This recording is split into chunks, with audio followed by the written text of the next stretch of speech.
যে বালঘাতিনী রুদির সোনা অপবিত্র কত শিশু হত্যা করেছে, সেই পুতনার স্তনকে গোবিন্দ মাত্র একটু অধর দিয়ে স্পর্শ করেছিলেন। সামান্য এক মুহূর্ত স্পর্শ করাতে পুতনার দেহটা যেমন চিতায় জ্বালানো হচ্ছে, চিতা থেকে এক দিব্য অপার্থিব গন্ধ ব্রজের বাতাসকে আমোদিত করে তুলেছে। ব্রজবাসীরা ওই চিতার দিব্য চিন্ময় গন্ধ আস্বাদন করতে করতে বলছে, যে ছিল পাপীয়সী পুতনার চিতা থেকে, দেহাবেশ থেকে এত দিব্য গন্ধ কোথা থেকে আসছে? পূর্ণমাসী দেবী বললেন, আমাদের শ্যাম সুন্দর অধরামৃত দিয়ে দিয়েছে পুতনার অঙ্গকে, এই জন্য তার লাশ হতে দিব্য গন্ধ বেরোচ্ছে। যারা রাধারানীর শ্যাম সুন্দরের যুগল চিন্তা ধ্যান করে না, তাদের অঙ্গের মধ্যে একটা দিব্য গন্ধ বেরোয়। যদি কখনো ব্রজে যান, নিষ্কিঞ্চন মহাত্মাদের ধারে গিয়ে বসেন, সেই গন্ধটা পাবেন। কারণ পৃথিবী গন্ধবতী, সমস্ত ফুলের গন্ধগুলো পৃথিবী মাটি দেয়, মাটি গন্ধবতী। আর মাটি গন্ধ পেয়েছে রাধারানীর শ্যাম সুন্দরের চরণ থেকে। এই যত সুগন্ধ জগতে শ্যাম সুন্দরের চরণের গন্ধ থেকে এই ফুলের কুসুমের গন্ধ জীব পেয়েছে। গন্ধ অন্য কোথাতে, মাটির মধ্যে আপনি আমি গোলাপের গন্ধ পাবো না, চামেলির গন্ধ পাবো না। এ গন্ধ রাধারানীর চরণ থেকে। তাই যারা নিষ্কিঞ্চন ভাবে অন্তর্মনা হয়ে যুগলের প্রেম মন্দিরের মঞ্জরি ভাব সাধনার এই চিন্তা সামান্যও করে, তাদের অঙ্গ থেকেই স্বাভাবিকভাবে ওই প্রেমের গন্ধ, অনুরাগের গন্ধ বেরোয়। এটা জাগতিক কথা বলি। এই জগতে কোনো নরনারী, প্রাকৃত নরনারী যদি খুব কাউকে খুব ভালোবাসে, খুব বেশি আবেশ আছে, দেখবেন ওই দুজন প্রিয়া প্রিয় একত্রিত হলেও তাদের গায়ের গন্ধটা তাদের মধুর লেগে ওঠে। ওই সময় গন্ধটাও মধুর হয়ে ওঠে। না হলে বিল্লমঙ্গল চিন্তার দেওয়া ভেলাকে মরা পচা লাশের গন্ধ তার নাকে গেল না, এতটা আবেশ চিন্তার প্রতি। প্রিয়তার একটা আলাদা গন্ধ আছে। যে যার প্রিয় তার অঙ্গ গন্ধ সে বলে দিতে পারে। প্রিয়তারও একটা গন্ধ আছে। রাধারানী বলছেন, আমি আগে এমন ছিলাম না রে, প্রাণবধূর পরশ পেয়ে আমি অনুরাগ পেয়েছি। রাধারানী যেন বলতে চাইছেন, ওই প্রাণবধূকে হৃদয়ে রাখো, তার পরশ নিলে জড়তা থাকবে না, জড়তা থাকবে না। রাধারানী বলেছেন, তবে শুনবি, এই অনুরাগ তারই দেওয়া, আমি অনুরাগী ছিলাম না। দেখুন দৈন্য, দেখুন, আমি অনুরাগী ছিলাম না, তার পরশেই আমার এই অনুরাগ, আমার এই জ্যোতি বিকশিত হয়েছে। একথা বলতে পারে কে? বলতে পারে। তবে শোন। ওরা বিস্ময় প্রকাশ করে শুনছেন আর বললেন, শোন, আমার আদরের নাগর আমাকে কিভাবে আদর করে জানিস? একটা অনুরোধ করি হাত জোড় করে। এখানে রাধা মাধবের এই লীলা বর্ণনে, রাধারানীর শ্রীমুখ বদন থেকে যে লীলা বর্ণন, এখানে কেউ যেন মানসী বুদ্ধি করবেন না। রক্ত মাংসের কোনো বুদ্ধি করলেই কিন্তু অভিশাপ নেমে আসবে। এই যে লীলা আমরা আস্বাদন করছি, একটু ওইখানে গিয়ে করতে হবে। কেউ যেন মানসী বুদ্ধি, রাধারানীকে রক্ত মাংসের বুদ্ধি করে যদি লীলা শ্রবণ করেন। এই জন্য তো ঠাকুর মশাই বলছেন, সখীর অনুগা হইয়া ব্রজে সিদ্ধ দেহ পাইয়া। ওই সিদ্ধ মঞ্জরি ভাব সাধনার দেহ নিয়ে এই লীলা শুনুন। রক্ত মাংসের চিন্তা করতে গেলে কিন্তু অভিশাপ নিতে হবে। এই জন্য এই কথা সবখানে ব্যপ্ত হয় না। এই জন্য একবার চলে যান না। ন দেব অশ্চয়েদ, দেবতা না হয়ে যেমন দেবতার পূজা করা যায় না, সাধারণ পূজা পার্বণ দশবিধ কর্ম করতে গেলেও ভূত শুদ্ধি করে দেহটা শুদ্ধ করে নিতে হয়। আর এ কথা শুনতে গেলে তো সেই মঞ্জরি ভাব সাধনার সিদ্ধ ব্রজ দেহ দরকার। রাধারানী বললেন, আমাকে কত আদর করে নাগর জানিস? শুনছেন নিশ্চয় মন দিয়ে। রাধারানী বলছেন, সখী, প্রাণবধূ আমাকে কত আদর করে জানিস? বলে, কেমন বল? বলে, জানিস, সারা নিশি সে আমাকে পালঙ্কে রাখেনি। আহা, সারা নিশি প্রাণবধূ আমাকে পালঙ্কে রাখিনি।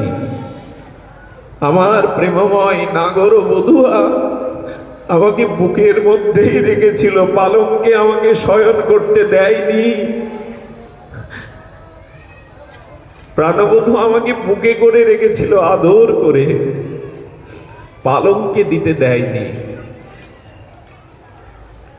খবরদার, আমরা যেন মানুষ্য বুদ্ধি নিয়ে, রক্ত মাংসের বুদ্ধি নিয়ে একথা শ্রবণ না করি। রাধারানী বলছেন, আমার প্রাণবধূ আমাকে কেমন আদর করে জানিস? আমাকে বুকে করে রেখেছে সারা নিশি, পালঙ্কে রাখেনি। পালঙ্কের উপরে বুকে করে রেখেছে। কি বলে জানিস? তোমাকে কোথায় রাখবো গো? হৃদয়ে ছাড়া তো তোমাকে রাখতে মন চায় না। কোথায় তোমাকে রাখবো? তুমি তো হৃদয়েরই, এই জন্য তোমাকে হৃদয়ে রাখবো। কোথায় রাখবো তোমায়? হৃদয়ে পেতে আমার বড় স্বাদ হয়। এমনি দেখবেন, খুব জগতের প্রিয়জনকে দেখলেই বুকে নিতে ইচ্ছা করে। কোন প্রিয়জনকে, মরমীজনকে দেখলেই বুকে নিতে স্বাদ হয়। অনেক সময় পাঠে দেখেছি, অনেক মায়েরাও পর্যন্ত ভুলে যায় যে কে পাঠক। পাঠ শুনতে শুনতে তাদের এত আবেশ এসে যায়, যদি ওটা ঠিক নয়, তারা গিয়ে আলিঙ্গন করে বসে। দেহাবেশ নাই, লজ্জা, লোকমর্যাদা, এগুলো মাঝে মাঝে ভুলে যায়। এটা মেয়েদের মধ্যে দেখবেন বেশি দেখা দেয়, ছেলেরা পারে না। আমাদের ভজনটা তো এই। মেয়েরা দেখবেন বিবাহ হয়ে গেছে, বাচ্চা কাচ্চা হয়ে গেছে, কত বড় হয়ে গেছে, বাবা মাকে দেখলেই বুকে ঝাঁপিয়ে পড়ে। মেয়ে বাবাকে দেখলেই বুকে, বাবা কেমন আছো তুমি? প্রাণবধূ আমাকে খাটে রাখে না, পালঙ্কে রাখে না, আমাকে বুকেই রাখে। কোথায় রাখবো তোমায়? বুকের মাঝে থাকো। আমরা ভগবানকে ঠাকুর ঘরে রেখেছি, বেদিতে রেখেছি, আসনে রেখেছি, বলতে পারবো তো তুমি আমার হৃদয়ে থাকো। হৃদয়ের ধনকে অন্য কোথাও রাখতে নাই। রাধারানী বললেন, সারা নিশি আমাকে হৃদয়ে। আচ্ছা, রাধারানীর হৃদয়ে গোবিন্দ কেমন করে আছেন মনে আছে? 100 বছর পর কুরুক্ষেত্রে মিলন হয়েছিল দ্বারকার এবং ব্রজবাসীদের। সেদিন রুক্মিণী রাধারানীর চরণ দেখেই মূর্ছিত হয়ে পড়ে গিয়েছিলেন। কারো চরণ এত সুন্দর হতে পারে? রাধারানীর চরণ দেখে রুক্মিণী বললেন, আমি আর শ্যামের কাছে ফিরে যাব না, এই চরণের দাসী হয়েই থাকবো আমি। রাধারানীর মাধুর্য চরণ দর্শন করে রুক্মিণী বলছেন, আমি শ্যামের কাছে ফিরে যাব না, এই চরণের দাসী হয়ে থাকবো। একটু গরম দুধ এসেছিলেন, গাঢ় ঘন দুধ। রাধারানীকে বললেন, আমি একটু সেবার অধিকার পাবো তোমায়? রাধারানী রুক্মিণীকে বুকে জড়িয়ে ধরেছেন, দাও কি এনেছো? ওই গরম দুধটা ঠাকুরানীকে পান করালেন। সন্ধ্যায় রাধারানী বিদায় দিলেন রুক্মিণীকে, যাও প্রাণবধূর সেবা করো। শ্যামসুন্দরের কোমল চরণকে যখন সম্ভাবন করছেন রুক্মিণী, তখন দেখছেন গোবিন্দের চরণটা লাল, পুড়ে পুড়ে ছেক খেয়ে গেছে। বুকে জড়িয়ে ধরে বললেন, কে এই চরণে তপ্ততায় এমন করে পোড়ালো তোমার চরণ? শ্যাম, কে পোড়ালো তোমার এই চরণ? শ্যামসুন্দর নীরব হয়ে বললেন, একটু আগে তো তুমিই পোড়ালে আমার চরণ। আমি পুড়িয়েছি? তোমার চরণে কোমল হস্ত দিতেও হাত কাঁপে। আমার হাত হয়তো কঠিন শক্ত, আমি তোমার চরণে ফোসকা পড়িয়েছি, আগুন লাগিয়েছি। বলল, হ্যাঁ, একটু আগে যাকে দুধ খাওয়ালে না, দুধটা সেবার আবেশে তুমি শীতল করনি, ওই গরম দুধটা ঠাকুরানীকে, প্রেমময়ীকে পান করেছে। বললো, রাধারানীকে দুধ পান করিয়েছি, তোমার চরণ পড়লো কি করে? বললো, ওই হৃদয়ে আমার চরণ ছাড়া তো আর কিছু নেই। ওই হৃদয়ে আমার চরণ ছাড়া ওখানে অন্য কোনো তত্ত্ব নেই। দুধ খাওয়াচ্ছে রাধারানীকে আর চরণ পড়ছে গোবিন্দ, এ কথা কল্পনা করতে পারবো আমরা? হয় জানেন, অনেক সময় দেখবেন যারা যমজ সন্তান না, একজনের অসুখ হলে আর একজনের হয়। এই জগতের, যদি এটা প্রাকৃত কথা, এখানে আলোচনার বিষয় না, শুনেছি লাইলি মজনুর ইতিহাসে পড়েছি, লাইলিকে মানলে মজনুর গায়ে সেই আঘাতের চিহ্ন ফুটে উঠল। জগতে যদি এমন হয়, ওদের বেলায় কি হতে পারে। আমার মনে পড়ে, কারো সমস্ত সন্তান যদি মারা যায়, মায়ের হার্ট ছিদ্র হয়ে যায়, এখনো যায়। পিতার স্মৃতিশক্তি লোপ পেয়ে যায়। ভালোবাসা থাকলেই তো এমন হয়। রাধারানীকে তপ্ত দুগ্ধ পান করিয়েছে, গোবিন্দের চরণ লাল হয়ে পুড়ে গেছে, বলে ওই হৃদয়ে আমি ছাড়া তো কিছু নাই। রাধারানী বলে চলেছেন, আপনারা ওইখানে একটু চড়ে যান, আমার তো নিয়ে যাওয়ার ভজন সাধন দক্ষতা নাই, আপনারা ওইখানে একটু চলে যান। রাধারানী বললেন, আমায় কোথায় রাখবে গো? আমায় সারা রাত হৃদয়ে রেখেছে, পালঙ্কে রাখতে দেয়নি। শুনবি, যখন ভোরের আলোর আবেশ ফুটছে, তখন প্রাণবধূ আমাকে কোলের পথে নিয়ে নিল, কোলে তুলে নিল। আগেই বলেছি, মানসিক বুদ্ধি নিয়ে এসব কথা শোনা যাবে না। ওরে আমার নাগর পরম প্রেমে পরম আদরে আমাকে কোলে তুলে নিল। এইগুলি ভাবতে হয়, তবে হৃদয় জোড়ায়, তবে হৃদয় শীতল হয়, অন্য কোনো উপায় নাই। আমাকে করে করে নিয়ে না, দুই করপল্লবে আমার বদনখানা দেখছে অনিমেষ নয়নে, চোখে পলক পড়ছে না, অনিমেষ নয়নে প্রাণবধূ আমার বদনটাকে দেখছে, যেন কতকাল দেখেনি, যেন কতকাল দেখেনি আমায়। একে বলে অনুরাগ, একে বলে প্রেম। সর্বক্ষণ যা বৃদ্ধি পায়, সর্বক্ষণ যা নিত্য নূতন মনে হয়, এটাই প্রেমের স্বভাব। আমরা ভজন করতে করতে, সেবা করতে করতে আমাদের ভিতরে একঘেয়েমি চলে আসে, তার মানে প্রেম নাই, প্রীতি নাই। এই জন্য এমন হয়। আমার বদনখানা অনিমেষ নয়নে, অপলক নয়নে বধূ দেখছে, যেন কতদিন দেখিনি আমায়, কতকাল দেখেনি আমায়। বলে এইভাবে দুহাতে আমার বদন নিরীক্ষণ করতে করতে বধূ যেন হারিয়ে গেছে আমার মধ্যে।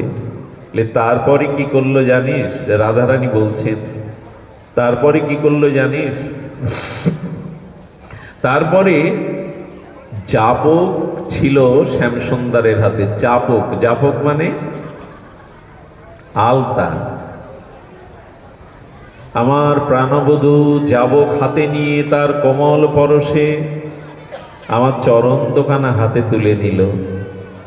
আমাকে পালঙ্ক বসিয়ে চরণ দোকানা হাতে তুলে নিয়ে দেখছে, তার প্রতিটি প্রেমশ্রুকণা আমার চরণকে যেন বিধৌত করে দিচ্ছে। এত সুন্দর তোমার চরণ। শ্যামসুন্দর চরণ দেখতে দেখতে বুকে জড়িয়ে ধরেছে। শ্যামসুন্দর চরণের মাধুর্য অবলোকন করতে করতে এ চরণ কোথায় রাখবো হৃদয়ে জড়িয়ে ধরেছেন। রাধারানীর চরণ শুধু হৃদয়ে জড়াতেন না গোবিন্দ, মাঝে মাঝে মস্তকে নিয়েই যেন শীতলতা পেতেন। আর যখন সাক্ষাৎ দর্শন পেতেন না, তখন রাধাকুণ্ডে চলে যেতেন। চলে গিয়ে রাধারানীর নিত্য বিহারিণী, যেখানে যেখানে রাধারানীর চরণ ব্রজ ধুলিতে পড়েছে, সেই ধুলিতে চরণ চিহ্নতে চুম্বন করে গড়াগড়ি দিত শ্যাম ওখানে। এই চরণ তার এত প্রিয়, ব্রজ রেণুর পরে রাধারানীর চরণ চিহ্নতে চুম্বন করে ওখানেই মাঝে মাঝে গড়াগড়ি দিয়ে শীতল হতো। রাধারানীর চরণ ছাড়া তো, গৌর চরণ ছাড়া তো আমাদের হৃদয় শীতল হবে না, অন্য কিছু দিয়ে হবে না। বললেন চাবক নিল, আলতা নিল, নিয়ে কি করলো জানেন?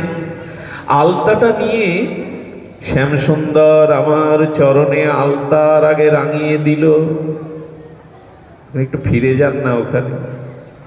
শ্যামসুন্দর নিজ হাতে ঠাকুরানীর চরণে চাপক আলতা পরাচ্ছেন।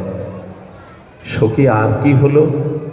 বলে আলতাটা পরাতে পরাতে মাঝে মাঝে হাতটা বেঁকে যাচ্ছে, কারণ তার নয়ন ঝাপসা হয়ে যাচ্ছে জলে চরণের সৌন্দর্য দেখতে দেখতে। বলে আর কি করলো জানিস? সেই চাপক দিয়ে আলতা দিয়ে আমার চরণের ধারে তার নিজের নাম লিখে দিল, শ্যাম নাম লিখে দিল। নাম লিখছো কেন বধূ? নাম লিখছো কেন? চরণে আমার নাম লিখছো কেন? গোবিন্দ সজল নয়নে বললেন, আমাকে চরণের ধারে রেখো, আমি তোমার চরণের দাস। আমাকে চরণ ছাড়া করো না, আমাকে তোমার চরণের ধারে রেখো। আমার নাম আর আমি তো অভিন্ন। আজ থেকে আমি তোমার চরণে দাস্যখত দিয়ে দিলাম, তোমার চরণে আমাকে রেখো। আমায় চরণ ছাড়া করো না রায়, আমায় চরণ ছাড়া করো না। অনেক আবেগ এসে যাচ্ছে না?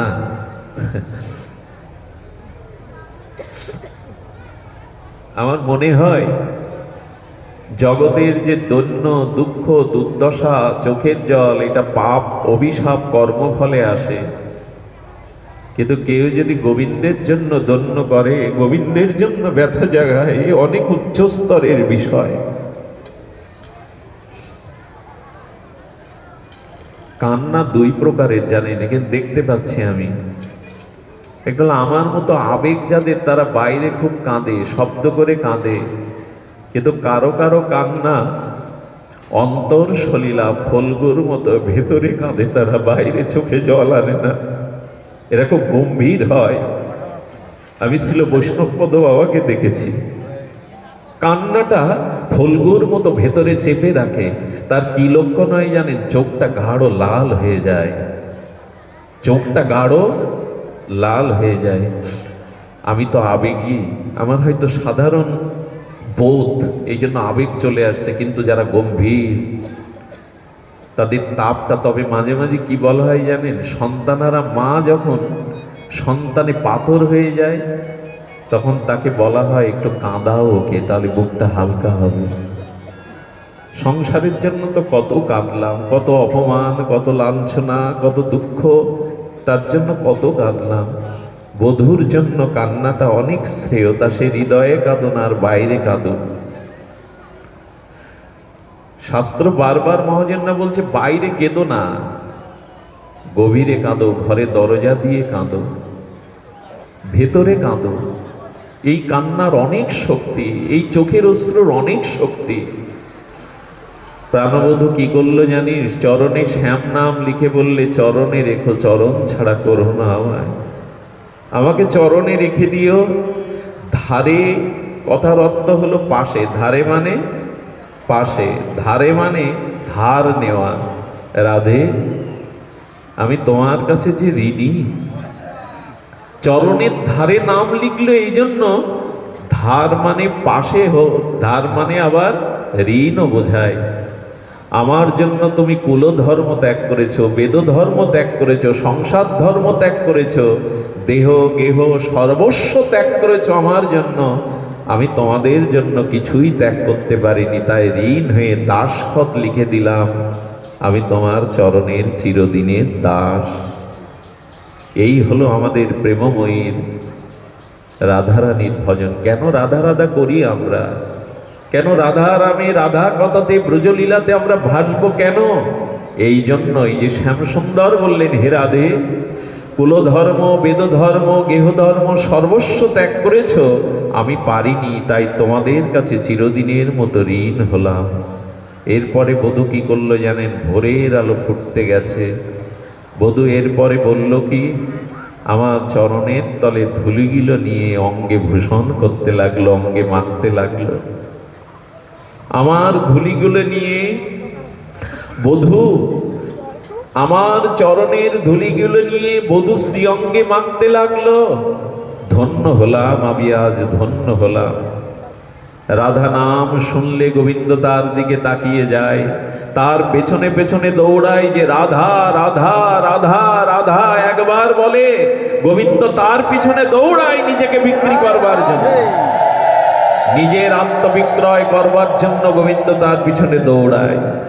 আর তার চরণ ধুলিতে সিক্ত হয়ে অনুরাগ হয়েছে। কেন জানেন? ওই ঋণ শোধ করবার জন্য, ওই ধার শোধ করবার জন্য ওই চরণ ধুলি না নিলে, রাধারানীর অনুরাগ ধুলি না নিলে তুমি গৌর হতে পারবে না। ঋণ শোধ করতে গেলে তুমি ব্রজে পারবে না, তোমাকে নবদ্বীপে আসতে হবে, শচীগর্ভে আসতে হবে। রাধারানীর মতো, গোপীদের মতো সংসার সুখ জলাঞ্জলি দিয়ে সবকিছু ছেড়ে তোমাকে রাধা রাধা বলে কাঁদতে হবে। এই জন্য ধারে নামটা লিখলেন, আমি ঋণী, আমি এই ঋণ পরিশোধ করবার জন্য আর নবদ্বীপে উদয় হব। সেদিন সংসারের সুখকে জলাঞ্জলি দিয়ে, আত্মসুখ জলাঞ্জলি দিয়ে আমি তোমাদের মতো অনুরাগে ঘর ছাড়া হয়ে রাস্তায় রাস্তায় হা রাধে বলে কাঁদব।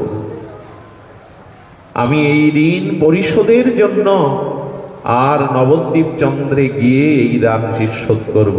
এই কৈছন রাধা প্রেম, কৈছন মধুরিমা, কৈছন ভাবেতি হবর, এই তিন বাঞ্ছা ব্রজে পূর্ণ হয়নি শ্যাম সুন্দরের। তাই রায় ঋণ, গোপী ঋণ শোধনের জন্য তিনি নবদ্বীপ চন্দ্র হয়ে শচী সিন্ধু গর্ভ মাঝে উদয় হলেন। আর এমনি করে সমস্ত সুখ জলাঞ্জলি দিয়ে তিনি রাধা রাধা বলে কাঁদলেন। ব্রজে যখন যান তিনি, সেই অরিষ্ট গ্রামে গিয়ে দুটো অল্প ধান খেতে গড়াগড়ি দিলেন, ধুলা মেখে নিলেন, তিলক নিয়ে নিলেন। এত অনুরাগ, সেই ঋণ শোধ করবার জন্যই তো গৌরের আগমন। রাধারানী সখীদের বিদায়ের বেলা বলছেন, আমার এই প্রাণবধূর কথা যেন তোরা অন্য কাউকে বলিস না রে, এ কথা কাউকে বলিস না তোরা, এ কথা যেন হৃদয়ে থেকে যায়। আমারও আর বলবার ভাষা, আমার বলবার মতো ভজনও নাই। আসুন না, এই মাধুর্য যুগল ভজনেই আমাদের ব্রতী হোক, আমাদের লালসা হোক। ঠাকুরমশায়ের একটি পদ দিয়েই আলোচনা বিশ্রাম রাখে। আমাদের সৌম্য আছে, তাকে বড় স্নেহ করি। অল্প বয়সে তার পাণ্ডিত্য আমাকে বিমুগ্ধ করে। আছেন আমাদের বাবা খড়িঞ্চিত, তার একটা কথা আমাদের 1,00,000 কথার সমান। এমন একটা কথা বলেন উনি, যে কথাটা আমাদের 1,00,000 কথার সমান।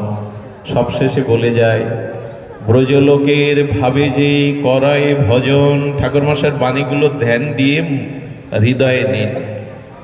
ব্রজলোকের ভাবে যে করায় ভজন, সেই যেন পাই ব্রজে ব্রজেন্দ্র নন্দন। ব্রজভাব চাই, ব্রজভাব, এটার জন্যই তো মহাপ্রভুর আশা, নিতাই চাঁদের আশা। শ্রুতি সব গোপীগণের অনুগত হইয়া, ব্রজেশ্বরী সুত ভজে গোপী ভাব লইয়া। মুনি ঋষিরা তারা বিদ্বান, পরম বিদ্বান, শাস্ত্রজ্ঞ, তপস্বী, তারা কেন গোপী ভাব নিয়ে ব্রজে ভজন করল? বহন্তরে গোপী দেহ ব্রজে যবে পাইল, সেই দেহে কৃষ্ণ সঙ্গে রাস ক্রীড়া কইল। গোপী আনুগত্য বিনা ঐশ্বর্য জ্ঞানে, ভজিলেও নাহি পায় ব্রজে ব্রজেন্দ্র নন্দনে। তাহাতে দৃষ্টান্ত লক্ষ্মী করিলা ভজন, তথাপি না পাইল ব্রজে ব্রজেন্দ্র নন্দন। রাধারানী বলছেন, তোমার রাস লীলাতে আমাকে রাস লীলার কিঞ্চিত আস্বাদনের সুযোগ দাও। লক্ষ্মী দেবী, কমলা দেবী কৃষ্ণ বললেন সম্ভব নয়। এই জন্য বেলবনে আজও লক্ষ্মী তপস্যা করছে, কারণ গোপীর আনুগত্য উনি নেননি।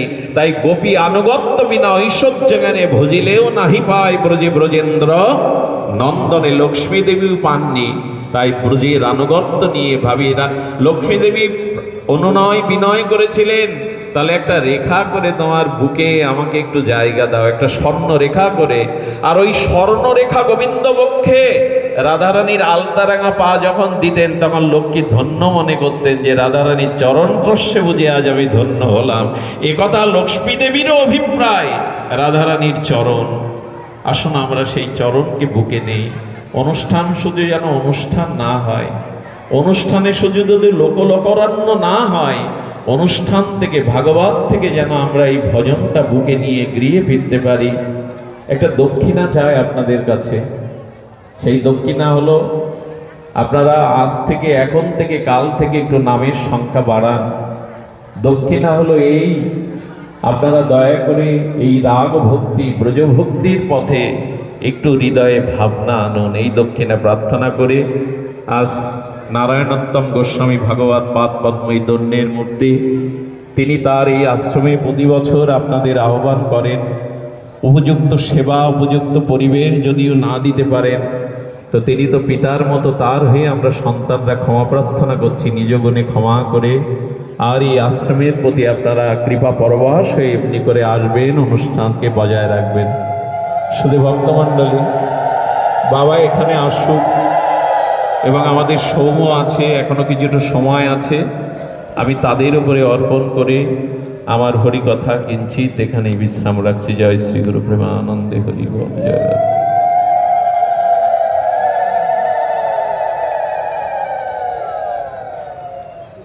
মহাশ্মশানের পক্ষে আমাদের শুভেচ্ছা গ্রহণ করুন। আগামী 30 এপ্রিল 2025 খ্রিস্টাব্দ, বাংলা 17ই বৈশাখ বুধবার পবিত্র ভাগবত অধিবাস কীর্তন। 30 এপ্রিল বাংলা 17ই বৈশাখ সন্ধ্যায় ভাগবত পাঠ। আপনারা